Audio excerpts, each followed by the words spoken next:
깨어진 자를 쓰시는 하나님.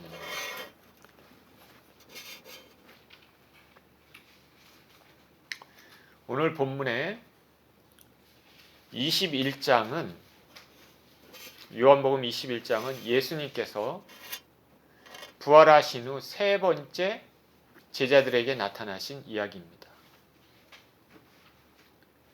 특별히 베드로의 마음을 치유하시고 주님의 종으로 다시 사용하시기 위해서 세밀하게 준비하시는 예수님의 성품이, 인자한 성품이 잘 나타나 있습니다. 오늘 저는 본문을 살펴보면서 예수님의 성품과 깨어진 자를 치유하셔서 다시금 소명을 주시는 예수님에 대해서 함께 생각해 보기를 원합니다. 요한복음 20장에서는 예수님께서 자신을 죽인 유대 지도자들, 그들을 두려워하고 있는 그런 제자들에게 부활의 몸으로 나타나셨습니다. 그리고 그들에게 얘기합니다. 평강이 있을지어다. 제자들의 두려움을 없애주십니다. 근데 이때 같이 있었던 제자 중에 도마가 없었습니다. 이런 일이 있고 나서 나중에 도마는 부활하신 예수님께서 자신들에게 나타났다는 제자들의 말을 듣습니다. 의심이 많았던 도마는 내가 그의 손에 못자국을 보며 내 손가락을 그 못자국에 넣으며 내 손을 그 옆구리에 넣어보지 않고는 믿지 아니하겠노라. 그렇게 얘기했습니다. 그러고 난 다음에 일주일이 지났습니다. 이제 또 제자들이 있는데 이때는 도마도 같이 있었습니다. 예수님께서 그 장소에 다시 찾아오십니다. 그리고 도마에게 말씀하십니다. 내 손가락을 이리 내밀어 내 손을 보고 너의 손을 내밀어 내 옆구리에 넣어보라. 그리하여 믿음 없는 자가 되지 말고 믿는 자가 되라. 우리 주님께서는 도마를 엄하게 꾸짖 쓰시기보다는 안타까운 마음을 가지고 믿는 자가 되라. 믿음을 가져라. 말씀하십니다. 부활하신 예수님을 직접 본 도마는 이제서야 고백을 합니다. 나의 주님이시요 나의 하나님이시니이다. 예수님께서 말씀하십니다. 너는 나를 봤으니 믿느냐? 보지 못하고 믿는 자들은 복되도다. 우리의 신앙은 육신으로, 눈으로 본 곳에 의지하는 것이 아니라 보지는 못했지만 우리에게 주어진 말씀을 통해서 믿는 것입니다.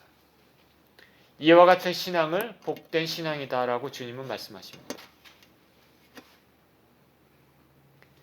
이와 같이 주님은 과거에 믿음이 부족해서 하나님을 온전히 신뢰하지 못하는 부족한 신앙들을, 그 신앙들을 그때와 유사한 환경이나 경험을 통해서 다시 회복을 시켜주십니다.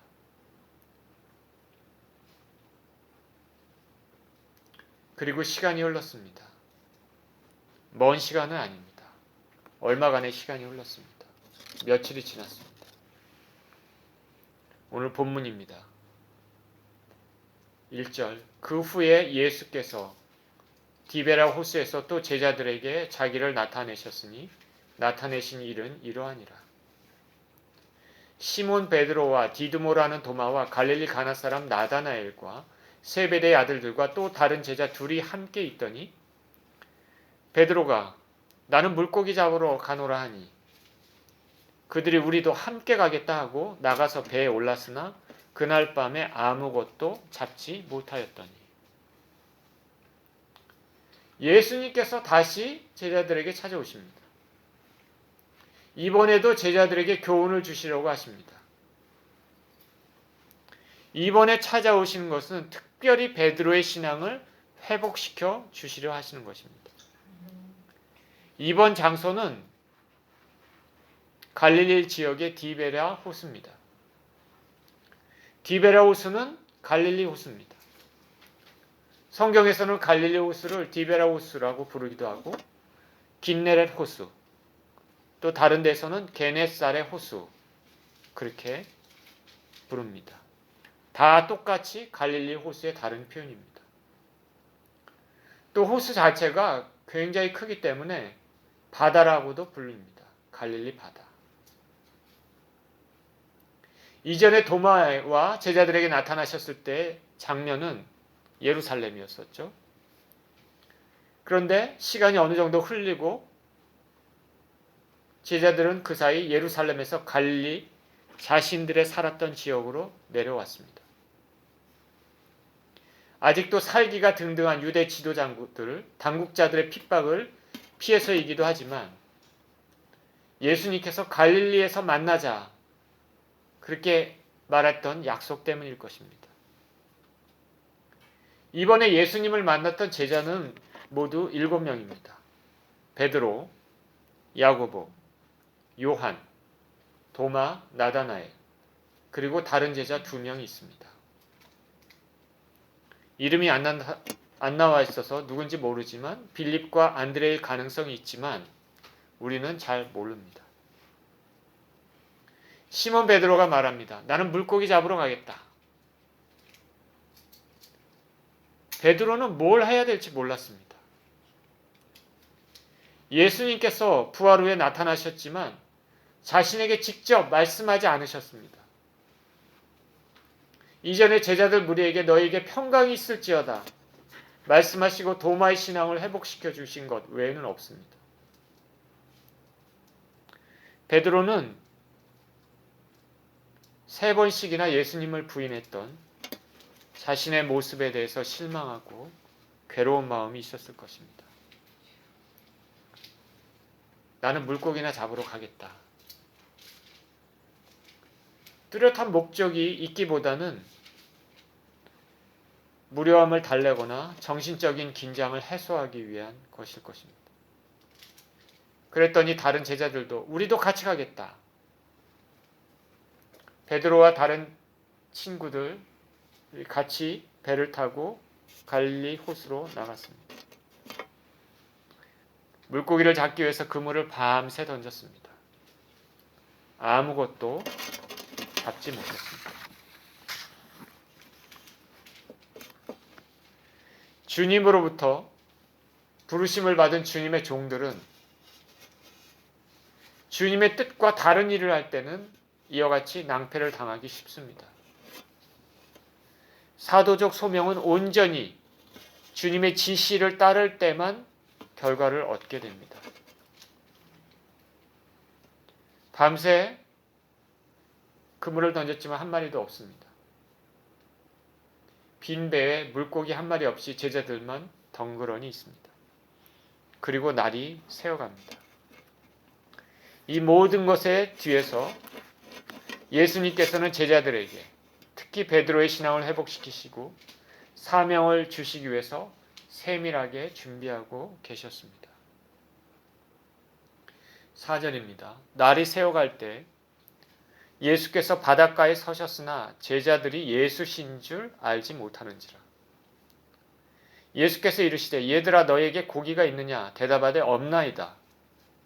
이르시되 그물을 배 오른편에 던지라 그리하면 잡으리라 하시니 이에 던졌더니 물고기가 많아 그물을 들 수 없더라. 예수께서 사랑하시는 그 제자가 베드로에게 이르시되 주님이시다 하니 베드로가 벗고 있다가 주님이라는 말을 듣고 겉옷을 두른 후에 바다로 뛰어내리더라. 다른 제자들은 육지에서 거리가 불과 한 50칸쯤 되므로 작은 배를 타고 물고기 든 그물을 끌고 와서 자, 시간이 동이 틀 무렵입니다. 아직도 어둡습니다. 그러나 빛도 보입니다. 갈릴리 호숫가이기 때문에 새벽 안개가 끼어 있었을 것입니다. 뚜렷이는 아니지만 희미하지만 어느 정도 사물을 분간할 수 있는 상황입니다. 제자들은 빈배를 저어서 바닷가, 해안가, 육지 쪽으로 돌아옵니다. 그런데 누군가가 해안가에 서 있습니다. 그분은 예수님이셨지만 제자들은 설마 부활하신 예수께서 그곳에 나타나리라고는 꿈에도 생각하지 못했기 때문에 알아보질 못합니다. 예수님께서 말씀하십니다. 얘들아, 너에게 고기가 있느냐? 예수님께서 여기 얘들아 얘기합니다. 이 얘들아의 헬라어 단어는 파이디아라는 단어입니다. 이 단어는 아이를 뜻하는 파이스에서 온 단어입니다. 학자들은 이 단어가 현대 의미로 아이들을 호칭하기도 하지만 여보게들, 젊은이들이라고 해석합니다. 현대 헬라어에서는 성인에 대해서도 이 호칭을 사용한다고 합니다. 어찌됐든 이 표현은 제자들을 향한 예수님의 친밀하고 애정이 담긴 부르심입니다. 얘들아, 너희에게 고기가 있느냐? 예수님께서는 이러한 마음으로 제자들을 부르십니다. 너희에게 고기가 있느냐? 예수님께서는 이미 제자들이 한 마리 고기도 잡지 못했음을 알고 있었습니다. 그런데도 이렇게 말씀하십니다. 다 이유가 있습니다. 제자들이 대답합니다. 없나이다. 주님의 종들에게 예수님 없는 삶, 예수님 없는 인생은 열매 없는 공허한 결과만 가져온다는 것을 다시 한번 일깨워줍니다. 예수님과 함께하지 않는 것은 이런 결과를 가져올 수밖에 없다는 것입니다. 예수님께서 말씀하십니다. 그물을 배 오른편에 던져라. 그러면 잡을 것이다. 제자들은 고기잡이 전문가였고 그물을 오른편에 한 번 더 던지는 것은 밤새 헛수고한 일을 반복하는 것, 다시 한번 반복하는 것에 불과합니다. 그러나 예수님의 이 말에 제자들은 예수님인지도 몰랐지만은 뭔가 신뢰를 주고 친근감을 주는 그 말에 그대로 따라서 그물을 오른편에 던졌습니다. 그랬더니 고기가 많이 잡혔습니다. 그물을 들 수 없을 정도입니다. 주님의 말씀에 순종한 결과를 얻을 수 있는 놀라운 결과입니다.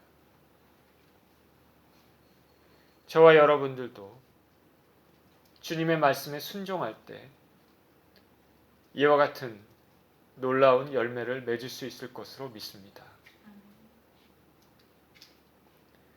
여기 물고기가 많이 잡히게 된 것은 베드로를 다시 물고기를 잡는 어부로 부르시기 위해서입니까? 그렇지 않죠. 여기 고기로 표현된 인생들의 영혼들을 그리스도께 인도하는 사명을 주시기 위해서입니다. 저와 여러분들도 이와 같이 인생들을 그리스도께 가까이 가게 하는 신앙의 열매들이 많았으면 좋겠습니다. 이것은 자신의 힘으로 하는 것이 아니라 주님의 말씀에 순종할 때 이루어집니다. 우리의 삶의 원천은 예수님이십니다. 그물에 고기가 가득 찬 것을 보고 또 말씀하시는 그 목소리가 이전에 많이 들었던 그 익숙한 친근한 목소리임을 알았던 예수님께서 사랑하시는 제자가 말합니다. 예수님이시다. 이 제자는 요한입니다. 요한은 제일 먼저 이분이 예수님이심을 알아차렸습니다. 이와 같이 어떤 사람들은 영적으로 더 예민한 사람들이 있습니다. 신앙생활하면서 영적으로 예민하면 유익이 참 많습니다. 주님의 뜻을 좀 더 잘 분별하게 됩니다. 저와 여러분들도 영적으로 예민했으면 좋겠습니다. 요한의 이 말을 듣고 베드로는 벗고 있다가 겉옷을 입고 물 위로 뛰어내립니다. 복음서에서 나타난 베드로의 급한 성격이 그대로 보입니다. 한편으로는 꾸밈이 없이 솔직하고 열정적이고 순수한 모습입니다. 어린아이와 같은 베드로의 모습을, 또 신앙의 진실성을 잘 보여줍니다. 바리새인들처럼 자신을 속이고 겉으로만 근사하게 포장하고 속은 거짓되고 부패한 사람이 아니라 겉으로는 투박해 보여도 그 마음이 따뜻하고 솔직하고 열정이 있는 사람이 베드로였습니다. 주님과 뭔가 서먹한 관계에 있는 베드로지만 그 마음은 주님에 대해 얼마나 갈망하고 있었는지 알 수 있습니다. 여기 그 모습이 바로 드러납니다. 너무 기뻐서 물 위로 뛰어내립니다. 이 사이에 아직 배에 있었던 다른 제자들은 약 50칸의 거리를 배를 타고 육지로 가까이 옵니다. 50칸, 헬라어 원어에 의하면 200규빗 정도, 1규빗이 45cm니까 약 90에서 100m 정도 되는 거리죠. 베드로는 물에 뛰어 육지로 달려왔고 나머지 제자들은 배를 타고 고기를 싣고 육지로 왔습니다. 9절, 육지에 올라보니 숯불이 있는데 그 위에 생선이 놓였고 떡도 있더라. 예수께서 이르시되 지금 잡은 생선을 좀 가져오라 하시니 시몬 베드로가 올라가서 그물을 육지에 끌어올리니 가득히 찬 큰 물고기가 153마리라. 이같이 많으나 그물이 찢어지지 아니하였더라. 예수께서 이르시되 와서 조반을 먹으라 하시니 제자들이 주님이신 줄 아는 고로 당신이 누구냐 감히 묻는 자가 없더라. 예수께서 가셔서 떡을 가져다가 그들에게 주시고 생선도 그와 같이 하시니라. 이것은 예수께서 죽은 자 가운데서 살아나신 후에 세 번째로 제자들에게 나타나신 것이라.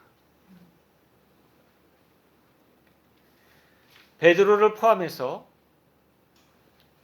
제자들이 배를 호숫가에 대고 예수님께로 왔는데 제자들이 예상하지 못했던 광경이 준비되어 있었습니다. 예수님께서 제자들을 위해서 식사를 준비해 놓으신 것입니다. 주님은 밤이 새도록 고기를 잡느라 피곤하고 지친 제자들을 위해 따뜻한 식사를 준비해 주셨습니다. 숯불을 피우셨습니다. 떡도 준비하셨고 생선도 굽고 계셨습니다.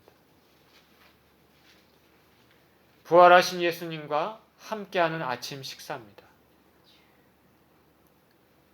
이 아침의 공동 식사, 이 식사는 주님과 제자들의 마음을 더욱 친밀하게 여는 교제의 시간이었고 다시금 소명을 부여하는 시간입니다. 주님께서 말씀하십니다. 지금 잡은 생선을 좀 가져와라. 이미 숯불 위에 생선이 있지만 방금 잡은 생선을 가져오라 말씀하시면서 제자들에게 당신의 말씀에 순종한 결과를 주의 깊게 다시 일깨워 주십니다. 이것은 앞으로 받게 될 소명에 대해 예수님의 말씀에 순종할 때 얻게 되는 결과, 자신감을 심어줍니다. 지금 잡은 생선을 좀 가져와라. 이 말씀에 다른 제자보다 먼저 베드로가 배에 올라서 고기를 가져가기 위해 그물을 육지로 끌어올립니다. 그물 안에 물고기가 153마리입니다. 그물이 찢어지지 않았습니다. 잡힌 물고기 숫자 이 숫자에 대해서 사람들의 의견이 분분하지만 어느 거 하나 확실치 않습니다. 그러나 우리가 알 수 있는 것은 이 물고기 숫자는 적은 수의 물고기가 아니라는 것입니다. 그리고 그물이 찢어지지 않았다는 것입니다. 이전에 누가복음 5장에서도 유사한 사건이 있습니다. 이때에도 베드로가 밤이 맞도록 그물을 던졌지만 한 마리도 잡지 못했는데 예수님의 말씀에 순종했더니 수많은 물고기가 잡혔습니다. 그때는 그물이 찢어졌습니다. 그 사건을 통해 베드로는 주님 앞에 자신이 주인임을 고백하고 제자로서 첫 부르심을 받았습니다. 그러나 부활하신 예수님을 만난 후 오늘 장면에서는 그물이 찢어지지 않았습니다. 이전에도 말씀드렸다시피 요한복음은 단어, 문장 하나하나가 깊은 영적인 의미를 담고 있습니다. 사도 요한은 그물이 찢어지지 않았다는 것을 언급하면서 앞으로 주어질 영혼 구원의 사역에 대해서 주님의 말씀에 순종할 때 택함 받은 사람들은 한 사람도 놓치지 않을 것이라는 것을 영적으로 말해주고 있습니다. 예수님께서 말씀하십니다. 조반을 먹으라. 주님께서 여러분의 이름을 부르시면서 얘야 너를 위해 마련된 음식을 먹으라 할 때 어떤 생각이 들까요? 제자들은 자신들에게 말씀하시는 분이 주님이시라는 것을 알고 있었습니다.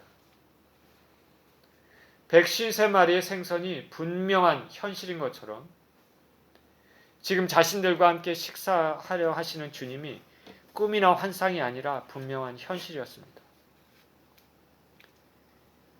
제자들이 주님이신 줄 아는 고로 당신이 누구냐 감히 묻는 자가 없더라. 제자들은 부활하신 주님을 더 이상 의심하지 않았습니다. 그렇지만 놀라움 때문에 감격의 감정들 때문에 서로 뒤섞여서 선뜻 예수님께 말을 건네는 제자가 없었습니다. 예수님께서는 직접 가셔서 떡도 주시고 숯불에 구운 생선도 제자들에게 주십니다. 다정다감한 주님의 모습입니다. 주님은 인간 영혼들을 사랑하십니다. 특별히 자신의 백성들을 사랑하십니다. 주님은 저와 여러분들도 사랑하실 줄 믿습니다. 주님과의 이 아침 식사는 제자들에게는 잊을 수 없는 일이 될 것입니다. 앞으로 자신들의 해야 될 사역, 사명, 앞으로 있을 많은 영혼 추수, 그에 따른 무시무시한 핍박, 이런 것에 대해 믿음으로 대비할 수 있는 일이 될 것입니다. 이런 사명을 감당하기 위해서는 자신 안에 있는 여러 가지 쓴뿌리가 제거되어야 했습니다. 특히 베드로에게 그렇습니다. 여기 오늘 본문의 장면은 이전에 예수님께서 잡히셔서 새벽에 대제사장의 집에서 신문을 받으실 때 일이 생각납니다.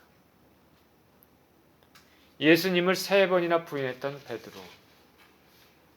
자신은 죽기까지 따르겠다고 했지만 두려움 때문에 결국 3번이나 부인했던 자신의 모습이 생각날 것입니다.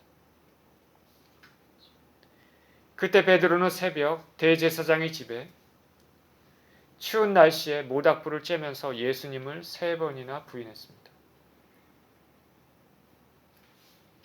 그날 아침 새벽 모닥불은 베드로에게는 크나큰 마음의 상처, 트라우마로 남아 있었을 것입니다.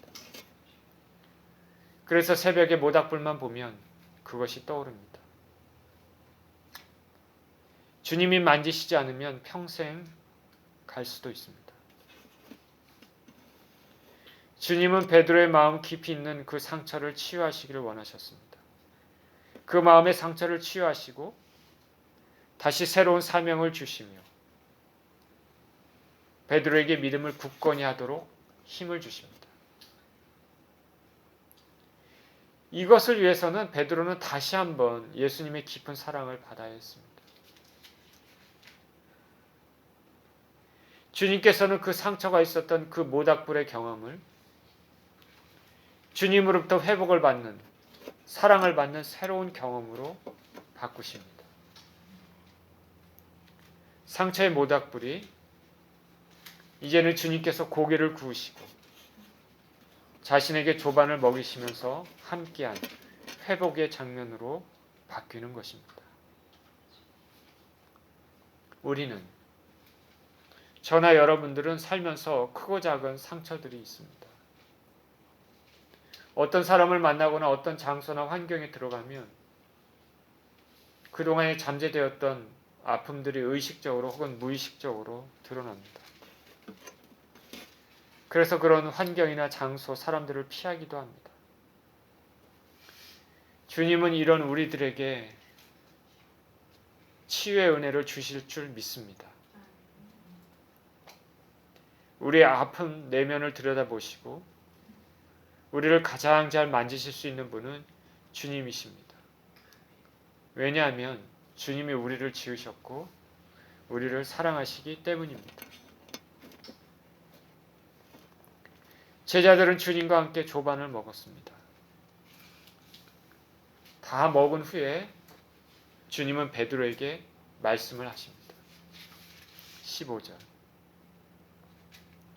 그들이 조반을 먹은 후에 예수께서 시몬 베드로에게 이르시되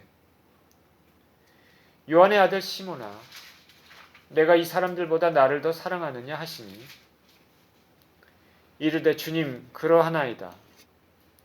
내가 주님을 사랑하는 줄 주님께서 아시나이다. 이르시되 내 어린 양을 먹이라 하시고. 예수님께서는 베드로를 요한의 아들 시몬이라 부르십니다. 이전에는 베드로에게 게바, 베드로라는 이름을 주셨습니다. 반석이란 뜻이죠. 반석과 같이 교회의 기둥이 될 것이라는 것입니다. 수제자로서의 가능성을 보았기 때문입니다. 그런데 베드로는 그 이름에 걸맞지 않게 예수님을 3번이나 부인했습니다. 모든 것을 처음부터 다시 시작해야 합니다. 그러나 요한의 아들 시몬, 그렇게 부르시는 것이 베드로의 자격을 박탈하는 것이 아니라 그의 나약함을 드러내려고 하는 것이 아니라 그로부터 겸손함을 유도해내시고 그에게 다시 사명감을 불어넣어 주시려고 하기 위한 것입니다. 예수님께서 말씀하십니다. 이 사람들보다 나를 더 사랑하느냐. 예수님을 사랑하는 제자들 간에 우열을 가리는 것이 어색해 보이지만 베드로가 이전에 다른 제자들에 비해 자신이 더 충성됨을 공개적으로 표현했었습니다. 다른 제자들은 다 예수님을 버려도 다른 사람들은 다 예수님을 버려도 나는 버리지 않겠습니다. 베드로가 이렇게 얘기를 했죠. 그래서 오늘 본문에 내가 나를 이 사람들보다 더 사랑하느냐. 예수님의 이 말씀에 베드로는 마음이 뜨끔했을 것입니다. 그리고 부끄러운 마음이 있었을 것입니다. 예수님이 주시는 조반을 먹으면서도 눈도 마주치지 못하고 어색하게 먹고 있었을지 모릅니다. 그런데다가 이제 주님께서는 베드로가 아니라 시몬이라 부르시고 내가 이 사람들보다 나를 더 사랑하느냐라고 물으십니다. 베드로는 자신의 참모습을 잘 알았습니다. 이제는 함부로 대답을 잘 못합니다. 그래서 베드로가 말합니다. 주님, 그러합니다. 내가 주님을 사랑하시는 줄 주님께서 아십니다.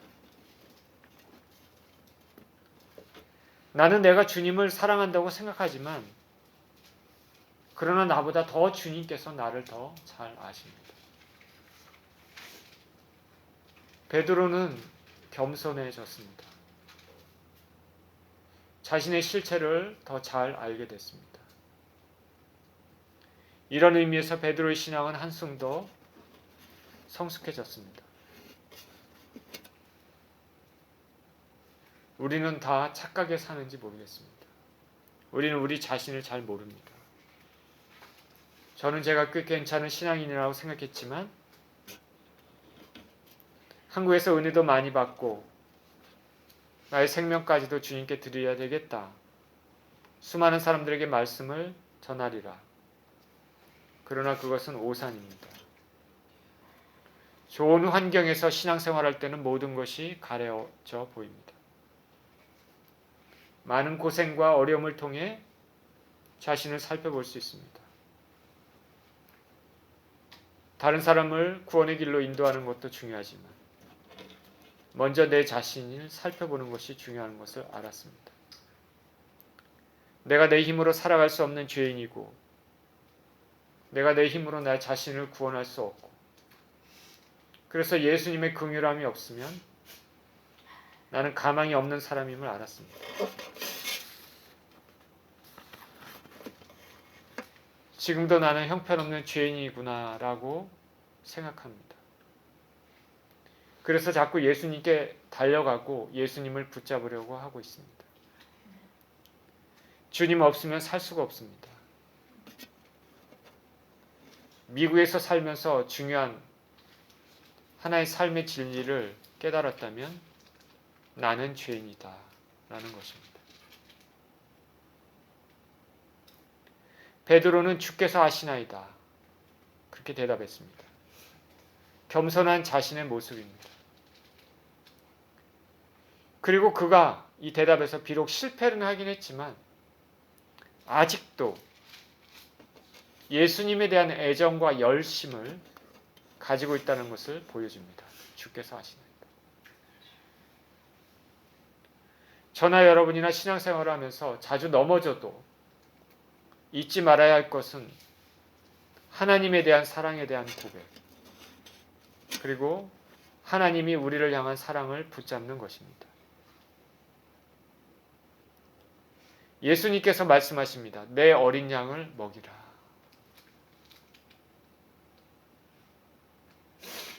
베드로에게 사명을 주십니다. 영적으로 미성숙한 사람들에게 신령하고 순전한 젖으로 양육하라는 사명입니다. 이 사명을 주신다는 것은 베드로의 실패를 이미 다 용서하셨다는 의미고 베드로가 다시금 회복되기를 원하신다는 의미입니다. 어린 양을 먹이라. 그 표현에서 앞으로 베드로가 짊어질 사명이 결코 쉽지 않고 많은 사랑을 필요로 하는 것임을 암시해 주고 있습니다. 주님께서 또 물으십니다. 16절. 또 두 번째 이르시되 요한의 아들 시몬아 내가 나를 사랑하느냐 하시니 이르되 주님 그러하나이다. 내가 주님을 사랑하는 줄 주님께서 아시나이다. 이르시되 내 양을 치라 하시고.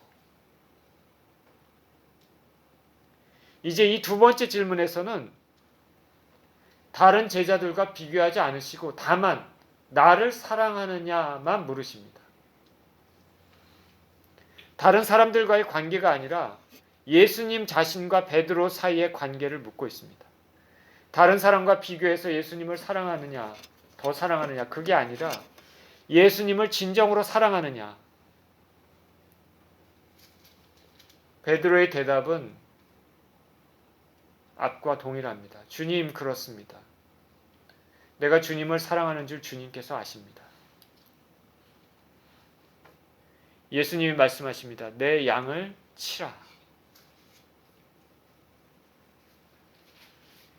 이전에 내 양을 먹이라. 그거와 동일한 의미입니다. 그런데 여기서는 치라라는 그 단어를 통해 잘못된 길로 가기 쉬운 양들을 잘 인도하라 라는 뜻이 강조되어 있습니다. 앞으로 주님의 택하신 백성들을 인도하는 사역을 맡기십니다. 그리고 주님은 세 번째로 묻습니다. 17절.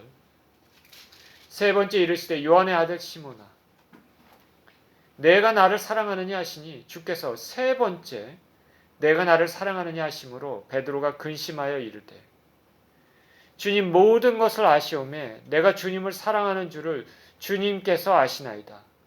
예수께서 이르시되 내 양을 먹이라. 예수님께서는 내가 나를 사랑하느냐 또 묻습니다. 이 세 번째 내가 나를 사랑하느냐 여기서 사랑은 헬라어 원어로는 필레오입니다. 필레오. 이것은 형제의 사랑입니다.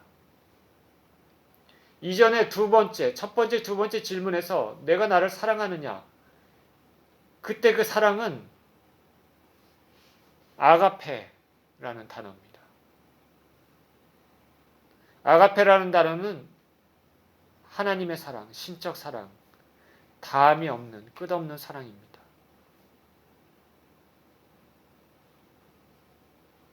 이렇게 예수님께서 처음 두 번을 아가페 사랑하느냐고 베드로에게 물으셨을 때 베드로는 감히 그렇게 사랑한다 대답하지 못했습니다. 베드로는 사랑합니다 얘기했습니다. 근데 그 사랑은 필레오, 형제 사랑 그렇게 대답했습니다. 주님은 내가 나를 아가페 사랑하느냐 베드로는 저는 주님을 필레오 사랑합니다. 두 번에 걸쳐서 그렇게 얘기했는데 그만큼 베드로 자신의 부족함을 표현한 것입니다. 그랬더니 세 번째 주님께서는 질문을 하십니다. 이제 베드로가 얘기했던 필레오 사랑합니다. 그거를 그대로 받으셔서 내가 나를 필레오 하느냐, 필레오 사랑하느냐, 내가 나를 친구의 사랑으로 사랑하느냐 그렇게 물으십니다. 이것은 베드로의 진실성 그리고 주님에 대한 그의 사랑을 주님께서는 받으시려는 마음을 보여주시는 것입니다. 그래서 리빙 바이블에서는 본절을 너는 진정 나의 친구냐라고 번역했습니다. 베드로는 이러한 예수님의 세 번째 질문을 받고 근심에 빠졌습니다. 사랑하느냐는 질문을 세 번 반복해서 들었기 때문입니다. 이전에 세 번 예수님을 부인했던 아픈 기억이 생각났습니다. 예수님에 대한 그의 마음은 변함이 없으나 솔직히 그는 이제 더 이상 아무것도 장담할 수 없음을 안 것입니다. 그래서 예전처럼 호언장담하지 못했습니다. 베드로가 이렇게 대답합니다.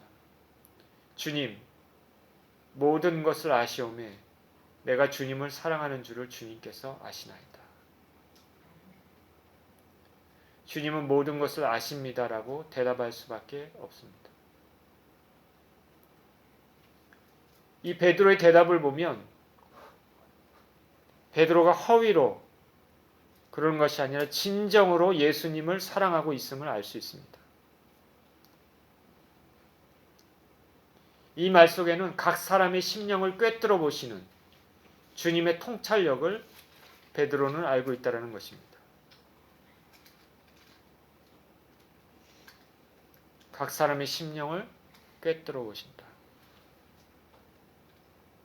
앞에 두 번의 예수님의 질문에 대해 베드로는 주님께서 아시나이다.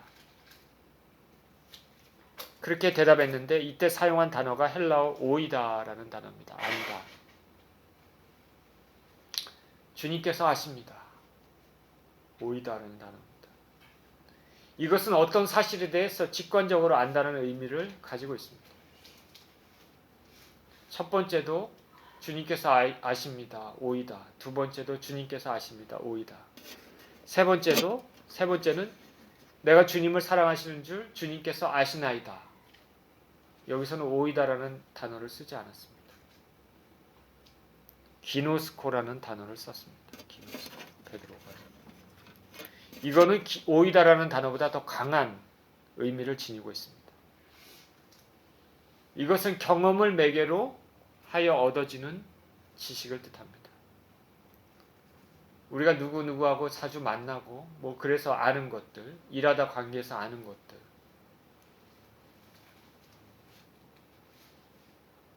그렇게 아는 거하고요, 가족을 아는 것과 부부 사이 관계를 아는 거하고는 그 아는 것 차원이 틀리죠. 기노스코가 그 뜻입니다.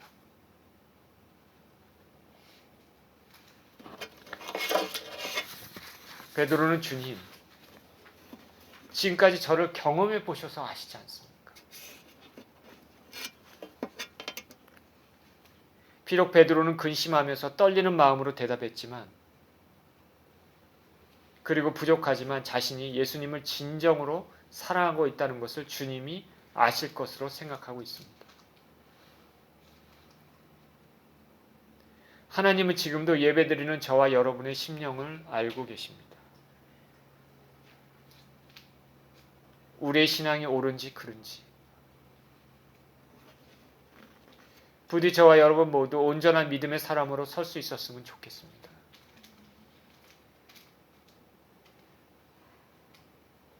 겉모습의 신앙은 아무런 쓸모가 없습니다. 시간 낭비고, 그것이 영생의 구원의 길로 인도해 주지 않습니다. 저나 여러분이나 진정으로 우리 심령이 변화되어 온전한 모습이기를 축원합니다. 예수님께서 말씀하십니다. 내 양을 먹이라.